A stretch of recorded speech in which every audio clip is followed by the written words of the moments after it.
नमस्कार,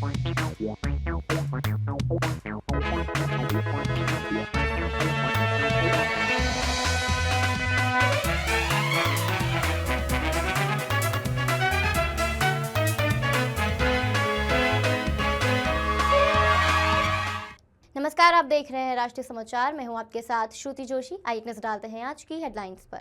बांद्रा कोर्ट को बम की धमकी मिलने से मच गया हड़कंप। पुलिस बम स्क्वाड अलर्ट मोड पर, धमकी भरे मेल की जांच।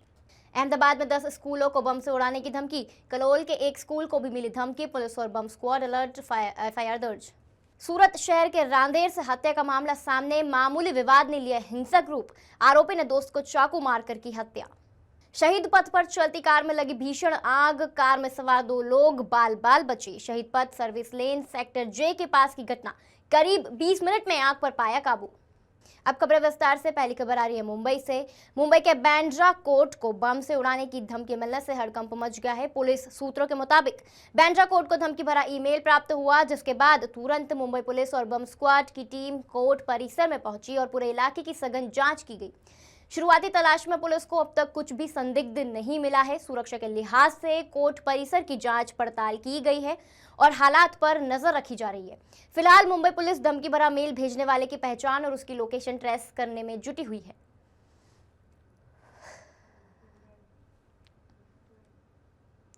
अगली खबर की तरफ चलते हैं। अगली खबर है अहमदाबाद से। गुजरात की राजधानी अहमदाबाद में 10 स्कूलों को बम से उड़ाने की धमकी मिली है। कलोल में भी एक स्कूल को उड़ाने की धमकी दी गई है। इस धमकियों के मिलने के साथ ही पुलिस प्रशासन और बम स्क्वाड की टीम ने जांच शुरू कर दी है। अब इसको लेकर साइबर क्राइम एसीपी हार्दिक मनकड़िया ने प्रेस कॉन्फ्रेंस कर कहा कि घबराने की जरूरत नहीं है। मामले में एफआईआर दर्ज कर ली गई है। सुनिए। बाद में दोपहर के आसपास सुबह से लेकर दोपहर तक 23 स्कूलों में अलग अलग मेल से हॉक्स बॉम्ब थ्रेट मेल आए थे। वाई एम सेइंग हॉक्स क्योंकि जब लोकल पुलिस द्वारा यहाँ पे तफ्तीश की गई थी तो ऐसा कोई भी बॉम्ब वहाँ पे नहीं मिला था। तो ये जस्ट लोगों को डराने के लिए ये मेल किए गए थे। तो पहले से आपसे माध्यम से मैं लोगों को कहना चाहूँगा कि उनको डरने की ज़रूरत नहीं है। हॉक्स थ्रेट मेल है। अहमदाबाद साइबर क्राइम ने जिस 23 जगह पर ये मेल आए हैं उनके कंसोलिडेटेड एफआईआर कल रात को दाखिल करी है और उनकी इन्वेस्टिगेशन हम आगे कर रहे हैं। सर, जो 3 अलग अलग ईमेल आईडी है वो जो कौन से हैं और मतलब तीनों में कंटेंट क्या था? तीनों जो मेल आईडी है, 2 हॉटमेल और एक एटॉमिक मेल का ईमेल आईडी यूज़ किया गया है और उसमें नाम अलग अलग है। सेंटोस जी है, मनरो क्विकल्स और ऐसे फॉरेन एंटिटीज़ के नाम है।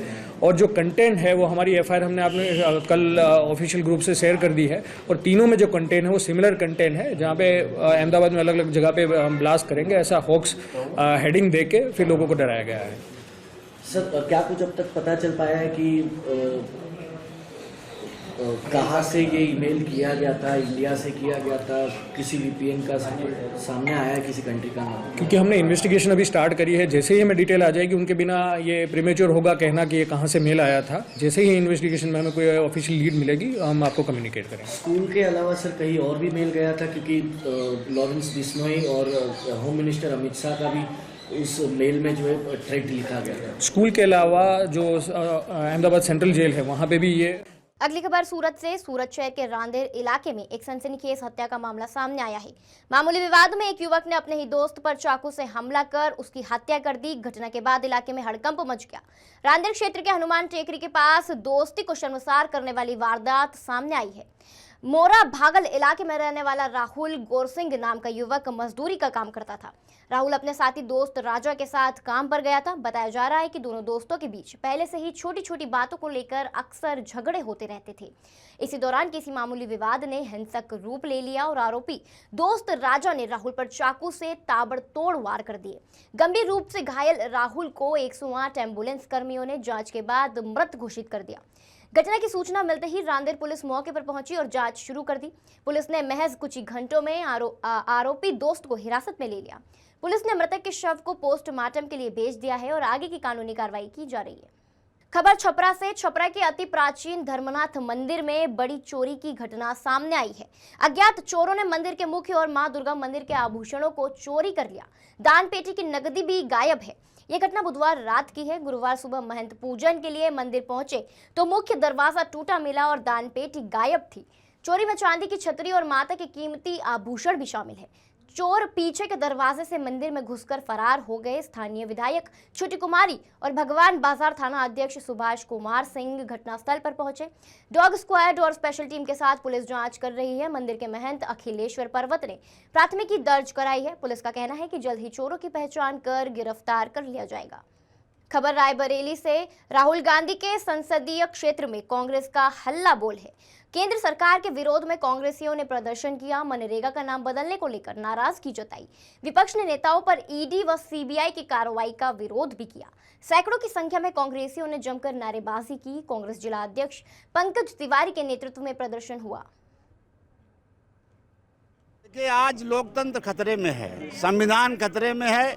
आज जो भारत में सरकार है, जिनकी प्रधानमंत्री नरेंद्र मोदी और अमित शाह आज महात्मा गांधी जी को अपमानित कर रहे हैं। नेशनल हेराल्ड के मामले में हमारे नेता सोनिया गांधी राहुल गांधी को बदनाम करने की कोशिश कर रहे हैं और इनका एक मकसद है कि इस देश में संविधान से काम न हो। इनका एक मकसद है कि लोकतंत्र टूटे और जो गांधी नेहरू की जो विरासत है उसको मिटाने की कोशिश पे जुटे हैं हमारे नेता। उन्होंने कहा कि वोट चोर गद्दी छोड़ की जो बौखलाहट है, राहुल गांधी की लड़ाई से वो हतप्रभ है, हताश है, निराश है।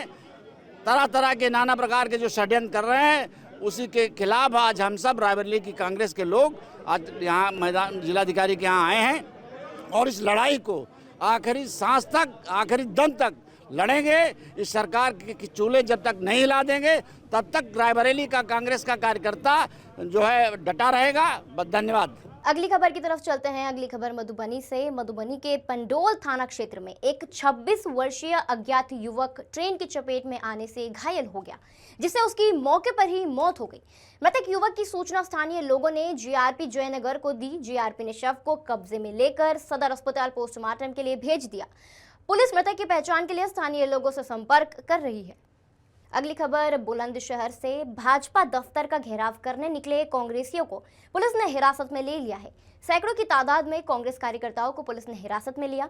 हाथों में झंडा बैनर लेकर भाजपा दफ्तर का घेराव करने कांग्रेस कार्यकर्ता निकले थे। मनरेगा और नेशनल हेराल्ड मामले को लेकर कांग्रेस कार्यकर्ताओं में गुस्सा है। दफ्तर से बाहर निकलते ही कांग्रेस कार्यकर्ताओं को पुलिस ने हिरासत में लिया और मिनी बस में बैठाकर पुलिस लाइन ले गई। अगली खबर लखनऊ से। समाजवादी पार्टी के राष्ट्रीय अध्यक्ष अखिलेश यादव ने लखनऊ में प्रेस वार्ता के दौरान भाजपा सरकार पर तीखा हमला बोला। उन्होंने कहा कि भाजपा के पास वोट कटने के आंकड़े आखिर कैसे पहुंचे, जबकि जिला प्रशासन ये बताने को तैयार नहीं है कि कितने वोट काटे गए।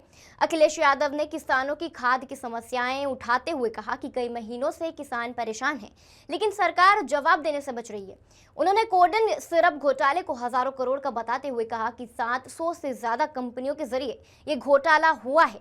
यादव ने तंज कसते हुए कहा कि हर घटना में बुलडोजर चलता है, लेकिन इस बार बुलडोजर का ड्राइवर गायब है। उन्होंने आरोप लगाया कि पीडीए समाज के लोगों पर बुलडोजर चलाया जा रहा है और एसआईआर में वोट कटवाने का दबाव बनाया जा रहा है। खबर जयपुर से। जयपुर के थाना चित्रकूट कोतवाली पुलिस ने नकली नोट बनाने के एक बड़े गिरोह का भांडाफोड़ करते हुए सहारनपुर से एक आरोपी को गिरफ्तार किया है। पकड़े गए आरोपी के पास से लगभग 4,30,000 रुपए के नकली नोट, प्रिंटर, कंप्यूटर और नोट छापने में इस्तेमाल होने वाले कागजात बरामद किए गए हैं। जयपुर पुलिस आरोपी को न्यायालय से ट्रांजिट रिमांड पर लेकर जयपुर रवाना हो गई है। जयपुर पुलिस के उप निरीक्षक ने बताया कि 2 दिन पहले जयपुर के चित्रकूट थाना क्षेत्र में गोविंद सिंह समेत 2 लोगों को नकली नोट के साथ गिरफ्तार किया गया था। पूछताछ में उन्होंने खुलासा किया कि वे ये नकली नोट सहारनपुर निवासी गौरव पुंडीर से लेते थे, जो 1 लाख के बदले 3 लाख के नकली नोट उपलब्ध कराता था। इसी सूचना के आधार पर जयपुर पुलिस टीम आरोपियों को साथ लेकर सहारनपुर पहुंची और गौरव पुंडीर को गिरफ्तार किया। आरोपी को सहारनपुर के दीवानी न्यायालय में पेश किया गया, जहां से उसे ट्रांजिट रिमांड पर जयपुर भेज दिया गया है। इस पूरे मामले के सामने आने के बाद सहारनपुर में नकली नोटों के नेटवर्क के सक्रिय होने पर स्थानीय पुलिस की कार्यशैली और खुफिया तंत्र पर भी सवाल खड़े हो रहे हैं। मोतिहारी से अगली खबर। मोतिहारी के ट्रैफिक पुलिस अब पूरी तरह से हाईटेक हो गई है। अब पुलिस कैमरे की नजर से ट्रैफिक नियम को तोड़ने वाले पर निगाह रखेगी और नियम तोड़ने के बाद पुलिस वालों से अगर बकझक किया तो आपकी खैर नहीं, क्योंकि पुलिस के कंधे पर अब बॉडी वॉर्न कैमरा लगा रहेगा।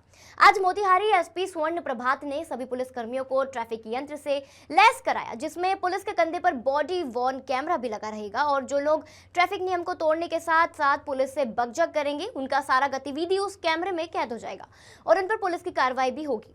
एसपी स्वर्ण प्रभात ने बताया कि पुलिस अब पूरी तरह से हाईटेक हो गई है और जिले के सभी अनुमंडलीय शहरों में ट्रैफिक व्यवस्था सुदृढ़ की जाएगी।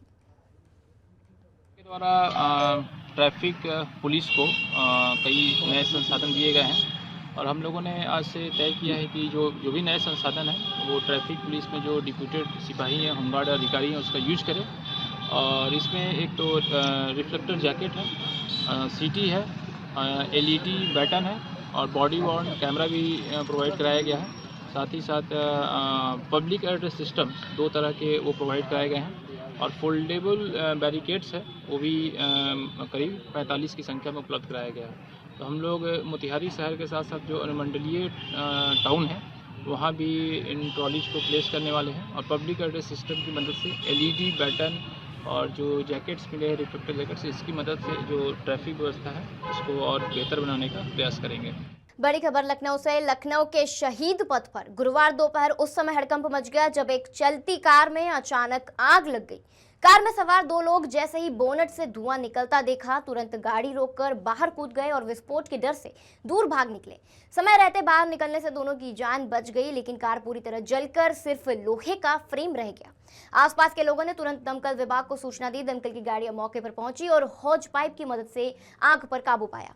पुलिस ने मामले की जांच शुरू कर दी है। शहीद पथ जैसे व्यस्त रोड पर ऐसा हादसा ट्रैफिक के लिए भी खतरा बन सकता था, लेकिन समय रहते काबू पा लिया गया है। गोपालगंज से अगली खबर। गोपालगंज में घने कोहरे की वजह से जहां 2 बसों और एक ट्रक के बीच टक्कर हो गई, वहीं इस भीषण दुर्घटना में एक व्यक्ति की मौके पर ही मौत भी हो गई है और करीब आधा दर्जन से अधिक यात्री घायल हो गए हैं। सभी घायलों को सदर अस्पताल गोपालगंज में भर्ती कराया गया है, जहां सभी घायलों का इलाज चल रहा है। घटना मीरगंज थाना के NH 531 बाईपास रोड की है। बताया जा रहा है कि सिवान की तरफ से आ रही दानिश बस और ट्रक में आमने सामने भिड़ंत हो गई। इस घटना के बाद पीछे से आ रही बस ने दूसरे बस में टक्कर मार दी, जिससे घटनास्थल पर एक व्यक्ति की मौत हो गई जबकि करीब आधा दर्जन यात्री घायल हो गए। सभी घायलों को सदर अस्पताल में भर्ती कराया गया, जहां 2 यात्रियों की गंभीर स्थिति देखते हुए डॉक्टरों ने गोरखपुर रेफर कर दिया है। इस मामले में ट्रैफिक डीएसपी सोमेश मिश्रा ने बताया कि घने कोहरे की वजह से 2 बसों और एक ट्रक में भिड़ंत होने से एक यात्री की मौत हो गई है, जबकि कुछ यात्री घायल हुए हैं। ये दुखद घटना है। उन्होंने लोगों से अपील की है कि कोहरे में सावधानी पूर्वक गाड़ी चलाएं और ट्रैफिक नियमों को पालन करें। दर्दनाक स्थिति हुई है। ये कोहरे के कारण, ठंड बढ़ने के कारण, ठंड के आने से, अराइवल से, विंटर के अराइवल से जो विजिबिलिटी घटी है, इसके कारण दृष्टि जो है ड्राइवर को, चालक को रोड पे थोड़ी नहीं काफ़ी कम हो गई है। इसके कारण ये कल 2 बस और एक ट्रक का भिड़न हो जाने के कारण एक व्यक्ति की मृत्यु हो गई है और कुछ गंभीर हो गए हैं। इनका इलाज चलाया जा रहा है अच्छे हॉस्पिटल में, सदर हॉस्पिटल में, और अच्छे हायर अथॉरिटी में रेफर किया गया है। इस अभियान में कल हम लोग भी, एसपी साहब ने भी पहले भी सचेत किया था। हमने भी सभी थाना प्रभारी को निर्देश और आदेश दोनों एक SOP के रूप में दिया था कि भाई जो भी गाड़ी है उसमें रेडियम स्टिकर लगाइए, लाइट लगाइए, वो हैजार्डियस लाइट के साथ चलाइए, फॉग लैंप लगाइए और स्पीड एक निर्धारित जो है उससे कम रखिए, क्योंकि ये अभी एक फॉग सीजन है, इसमें विजिबिलिटी कम रहेगी। और इसमें बीच में मुख्यालय से भी दिशा निर्देश आती है, उसमें है कि आप कंसंट्रेटेड चलाइए, सीट बेल्ट के साथ चलाइए, विदाउट फ़ोन पे रहिए, फ़ोन पे आप बात मत कीजिए, जिससे कंसंट्रेशन आपकी बनी रहे, और स्पीड 20 से नीचे रखिए, क्योंकि फॉग में आपको दिखता नहीं है, मुश्किल से 2-4 मीटर की विजिबिलिटी रहती है। अन्यथा आपकी जान माल की रक्षा बहुत गंभीर रूप से इसमें नुकसान होता है। जान माल की रक्षा में फिर हम लोग भी आपको सहयोग नहीं कर पाते हैं, तो बड़ा तकलीफ वाली बात है। खबरों का सिलसिला यूं ही जारी रहेगा। देखते रहिए राष्ट्रीय समाचार। धन्यवाद।